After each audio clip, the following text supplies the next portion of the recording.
gracias por la hospitalidad.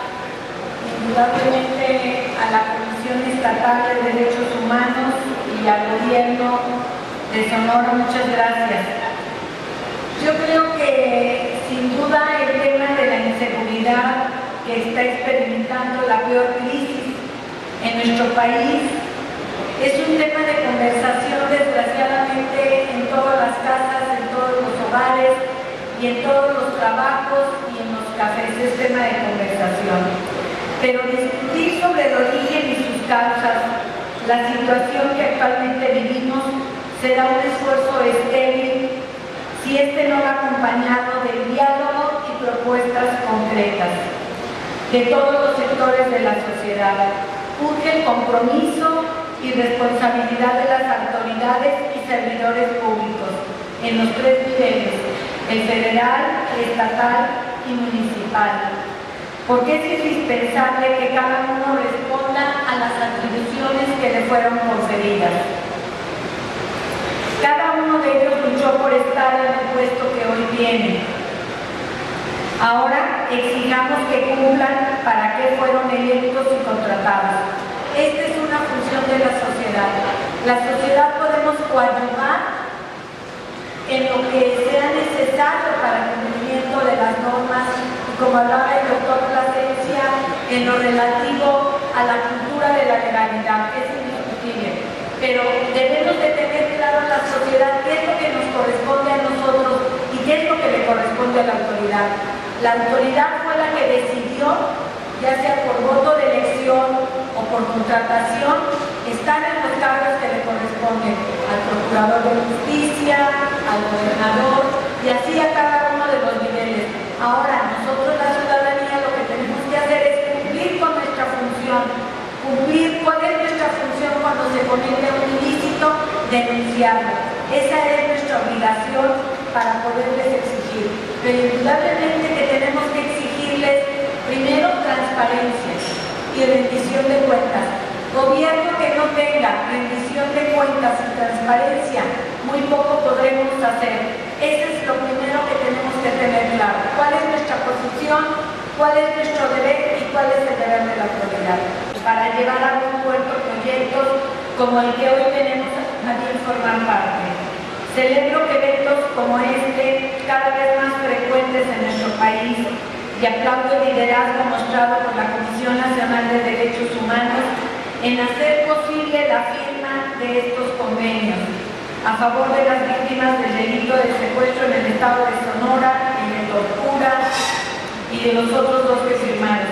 Es indispensable replicar el modelo en las demás entidades de la Federación que aún no cuentan con él, y es necesario hacerlo lo más rápido posible, ya que diariamente se suman más víctimas del crimen, hasta el nivel más absurdo en el que ya nos acostumbramos a que los delitos formen parte de nuestra vida cotidiana. En 2009 se denunciaron 1.469 secuestros, únicamente comparados al primer semestre del año en curso, contra el mismo periodo de años anteriores. El incremento en plagios durante el 2010 fue cerca del 80%, mayor con respecto al 2008, y el 200% con respecto al 2006.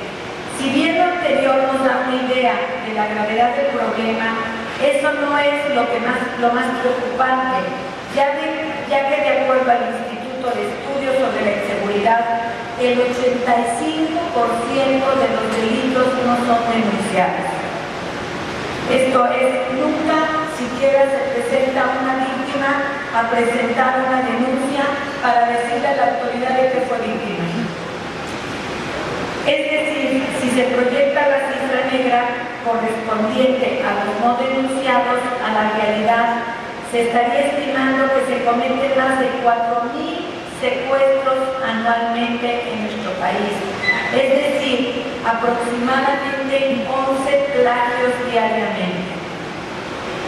En el caso de Sonora, afortunadamente el secuestro no es el principal problema de inseguridad, ya que únicamente se denunciaron 4 plagios durante el 2009, siendo el cuarto en la entidad con menos secuestros en el país.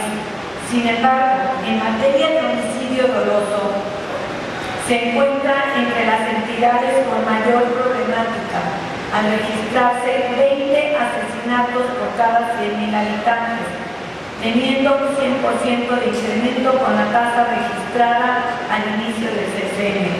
Por esta razón, se debe tener delimitada una estrategia nacional con acciones específicas a nivel local, adaptables a la realidad de cada entidad, para que no se generen más círculos viciosos, donde un delito lleva a otro. Sería trágico para los sonorenses que los delincuentes en la entidad, además de asesinar, se convirtieran en secuestradores. Este punto es muy importante. Todo lo que no se puede medir, lo que no tenga un indicador y no se pueda medir, no se puede tener un resultado. ¿Cómo podemos pedir que se abata, por ejemplo, el delito del homicidio aquí en Sonora si no hay siquiera un protocolo para saber qué es lo que tiene que hacer un policía después de un homicidio? Esto lo sabemos por las pláticas que han venido a dar otras personas aquí también a Sonora.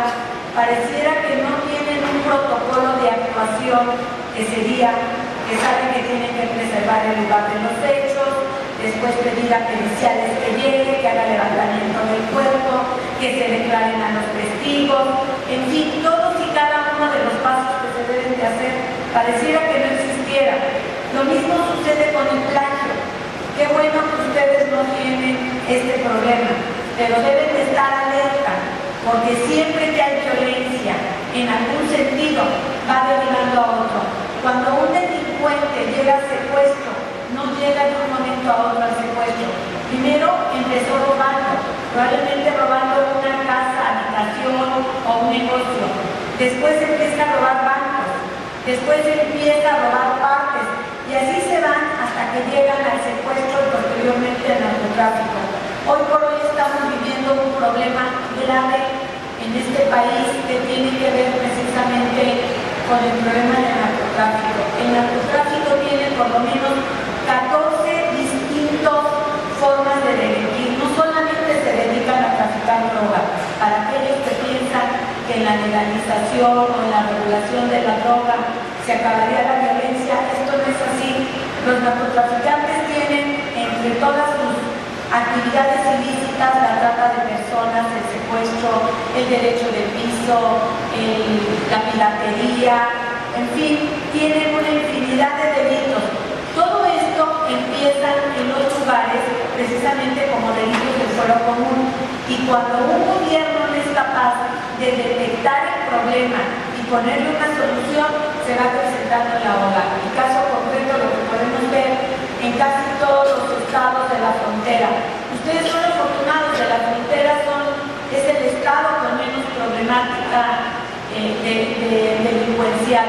Sin embargo, deben de cuidarse, deben de tomar acciones, por ejemplo, ahorita que tienen el problema de homicidio, porque esto habla de violencia, y la violencia empieza por la casa.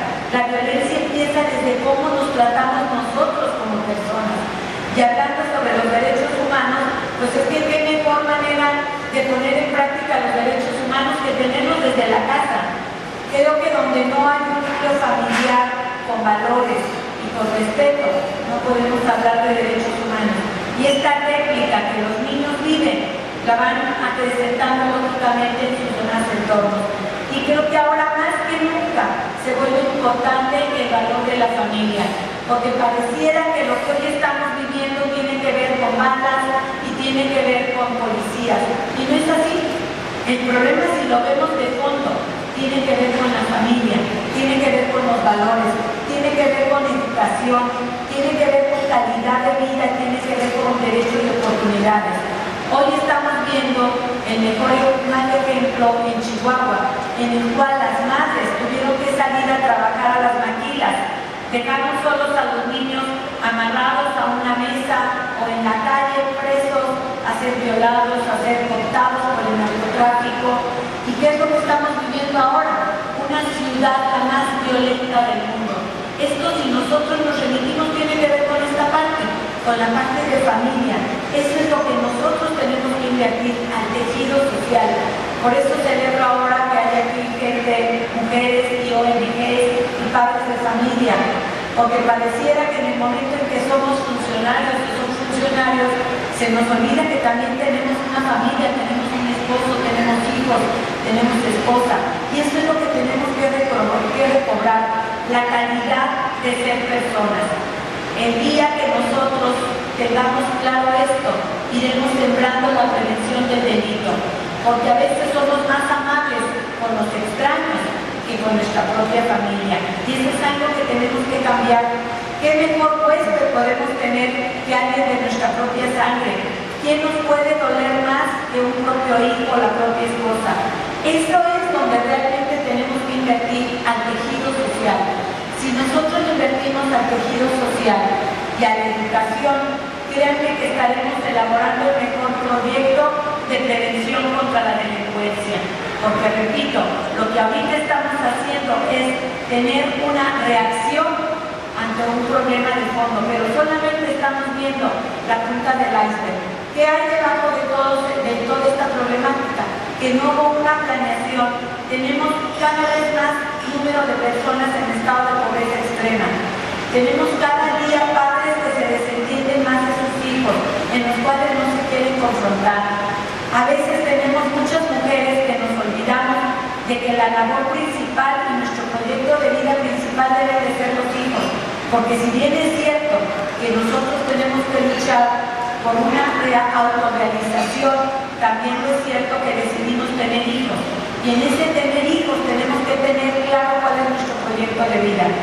Yo les quiero decir que yo estoy metida ahora en este problema de inseguridad, lo debo de confesar. Yo ni siquiera se me hubiera ocurrido meterme en esto. Yo me metí a esto después de que a mí me mataron y me secuestraron a un hijo. Cuando yo tuve a mi hijo, créanme que para mí me cambió la vida. Fue la cosa más bella que a mí me pudo haber pasado, el haber experimentado, tener un niño en mis brazos, el crearlo y el cargarlo. Todos los padres, creo que en general, vivimos para nuestros hijos. Gastamos en función de nuestros hijos, planeamos nuestra vida en función de nuestros hijos. Y bueno, imagínense lo que uno siente que llega alguien que no tiene escrúpulos y le quita lo más preciado que tiene, que es la libertad y la vida. Pero si vemos trasfondo de lo que hace un secuestrador no únicamente secuestra por dinero, porque si fuera por dinero, invariablemente los regresarían cuando cobren el rescate. Y desgraciadamente cada vez estamos viendo más gente que la matan, pese a que paguen el rescate. ¿Y saben qué hay detrás de esto? Un resabio social, una venganza social. Cuando un secuestrador llama a la familia de una víctima, no le dice dame el dinero que te pedí, le dice dame mi dinero, porque él se siente dueño de lo que el otro tiene, porque le está cobrando la oportunidad que él no tuvo en la vida, le está quitando lo que él cree que no le pertenece al otro y él debiera de tener, pese a que no se haya esforzado. Pero detrás de todo este tipo de personas hay familias desintegradas, hay abandono social, no hubo políticas de gobierno que previeran los ilícitos. Porque si nosotros tuviéramos políticas de gobierno gubernamentales, hace mucho tiempo que le hubiéramos invertido a la calidad educativa. Lo que hoy tenemos es un sindicato que tiene secuestrado la educación, en la que nuestros niños solamente les enseñan lo que el sindicato quiere, no lo que ellos necesitan saber. Por algo tenemos, con el presupuesto que actualmente tenemos en educación, tenemos la mitad de efectividad que tiene, por ejemplo, Corea. Corea tiene el 100% más de efectividad con el 50% menos de presupuesto. ¿Y esto qué nos habla? De una mala planeación educativa. Y repito, la educación invariablemente en todas las esferas que me pongan tiene que ver con el desarrollo de la persona. Porque ¿cómo queremos que un policía respete los derechos humanos de los ciudadanos cuando él mismo, las instituciones, no le respetan sus derechos humanos? Cuando él mismo no sabe respetarse a sí mismo los derechos humanos.